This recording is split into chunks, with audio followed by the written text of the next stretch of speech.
सर्व शेतकऱ्यांना जय जवान जय किसान। आज आपण एका अनुकूल विषयावर चर्चा करणार आहोत आणि तो विषय म्हणजे आहे शेळी पालन। तर जे तरुण कमी खर्चात आणि आपले दुसरे काम आटपून शेळी पालन करू इच्छितात तर त्यांच्यासाठी आपण हा व्हिडिओ बनवतो। तर आपले हे शेड बघू शकता।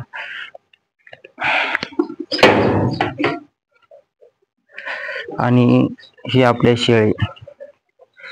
तर सकाळची वेळ आहे आणि मी तुम्हाला सांगू इच्छितो की आपल्या 2 शेळ्यापासून आपण किती उत्पन्न कमवलं आणि याचं नियोजन कसं असते की एखादा तरुण सकाळचं आपले काम आटपून पण 2-4 शेळ्या कशा प्रकारे बाळगू शकतो। तर हे बघू शकता, हे आपले शेड। याच्यापेक्षाही तुम्ही थोडं कमी शेड केलं तरी चालते, पण शेड जरा पक्क पाहिजे, म्हणजे कुत्रे लांडगे वगैरे रात्रशा येऊ नये यासाठी। तर मी तुम्हाला सांगतो की आपण पहिल्यांदा एक मोठी शेळी आणली होती। त्या मोठ्या शेळी सोबत आपण एक बोकड्या आणि ही पाट आणली होती। तर सुरुवातीला ते आणल्यानंतर आपण त्या शेळीचा जो बोकड्या आहे 6 महिने झाल्यानंतर 5 महिने झाल्यानंतर त्याला विकलं। तो 6000ला आपण विकला। आणि त्यानंतर आपली शेळी आणि ही शेळीची पाट दोन्ही एकदाच गाभण राहिल्या आणि त्यानंतर ते गाभण राहिल्यानंतर आपण ही पाट आपण बाजारातून विकत 5000ला आणली होती आणि ही पण गाभण राहिली। आणि गाभण राहिल्यानंतर हिच्या म्हणजे आपल्या मोठ्या शेळीनं डबल 2 पाटी दिल्या आणि ही आपली जी पहिल्या रुजू पाट होती हिनं एक पाट आणि एक बोकड्या दिला, म्हणजे हिनं पण 2 दिले। आणि ही जी आपण विकत दुसरी आणली होती तिनं हा एकच बोकड्या दिला। तर आपण तिचा जे दुसरा बोकड्या झालता तो पण विकला। आणि एक पाट आपली काही गोष्टी दुर्लक्ष झाल्यामुळे, आपण नवीन अनुभव असल्यामुळे तिची एक पाट मोठ्या शेळीची मेली होती। पण हिचा पण आपण एक बोकड्या ऐकला। आता ही पाट ही शिल्लक आहे आणि मोठी शेळी आणि एक बोकड्या आपण छोटा तो विकलेला आहे।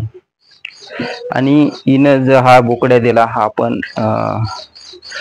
मुद्दाम आता हे आपल्यापाशीच देण्यासाठी आपण ठेवला, तो हा शिल्लक आहे। तर आता ही जी पाठ आहे ही आता जी आपण आणलेली ही आता सध्या गाभण राहिलेली आहे। ही डबल आता आणखीन 5 महिन्याला येईल। तर त्या अनुषंगाने मी तुम्हाला सांगू इच्छितो की आपण पहिलं जे भांडवल गुंतवलं होतं ते आपण शेळी आणली होती 14000ला आणि ही पाट 5000, म्हणजे 19000चं भांडवल आपल्यापाशी होतं। तर 19000च्या भांडवलामध्ये आपण 2 बोकडे 6 म्हणजे 12000 आणि जी आपण ती शेळी आणली होती, शेळी वयस्कर होती त्यामुळं, आणि तिच्यासोबत एक छोटा बोकड्या आपल्या पावसाळा लागण्याच्या पूर्वी, कारण पावसाळ्यामध्ये थोडं नियोजन होत नाही बंदिस्त असल्यामुळं, तर ती आपण 10000ला विकली। तर 6 आणि 6 12 आणि हे 10 म्हणजे 22000।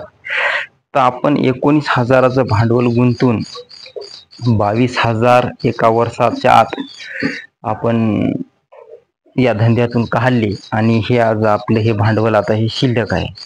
म्हणजे आपलं 19000चं भांडवलामध्ये 22000 आपल्याला भेटले आणि हे भांडवल आज आपल्याकडे बघू शकता हे शिल्लक आहे। तर आता हा बोकड्या नाही म्हणला तरी 7-8 हजाराला जातो। ही शेळी आहे, आता ही शेळी डबल गाभण आहे, ही पण आपल्याला आता 2 पिल्ले देईल। आणि ही पाट आणि ही शेळी, आता ही शेळी पण हे गाभण राहील। तर बघू शकता अशा प्रकारे म्हणजे, आणि पुन्हा हा व्यवसाय का करावा, तर आपल्याला आपल्यापाशी ज्यावेळेस अडचण आली त्यावेळेस आपण बोकड्या विकला, शेळी विकली, त्या पैशामध्ये आपलं काम झालं. आपण शेअरमध्ये थोडी गुंतवणूक केली, मात्र ही गुंतवणूक आता कायमस्वरूपी झाली. याच्यापेक्षा तुमच्याकडे थोडं बजेट कमी असेल तर थोडी बजेट कमी करू शकता. आणि आपण या शेळ्यांना वेळ किती देतो, तर वेळ आपण फक्त सकाळी 1-2 घंटा देतो आणि संध्याकाळी 1-2 घंटा देतो. आणि आपण शेळ्यासाठी 2 ओळीचा चारा लावला, म्हणजे आपण ढोरांना चारा लावला तो चारा टाकतो.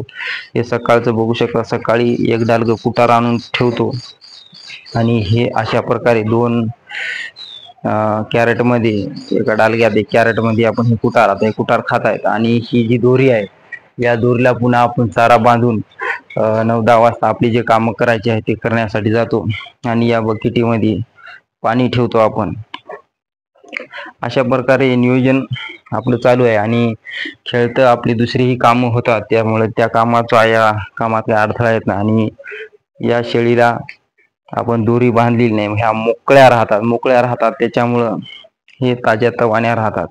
त्याच्यामुळं या शेळ्या कमी असल्यामुळं आपण या कमी कमी जागेत केल्या. आणखीन आपण शेळ्या वाढवल्यानंतर बाहेरून तार कुंपण मारणार आहोत. आणि तार कुंपण मारल्यावर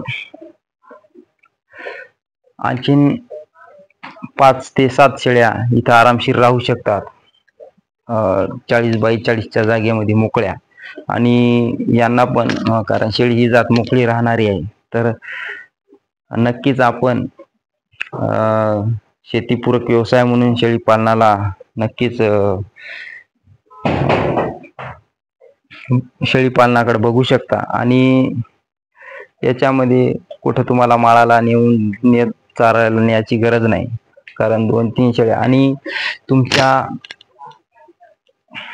तुम्हाला ज्यावेळेस पैशाची कमी पडेल त्यावेळेस मला तर अनुभव आला की पुन्हा हात पसरण्यापेक्षा आपण बकरी शेळ्या ऐकून आपल्याकडे पैसा येतो आणि आपली कामं धकतात.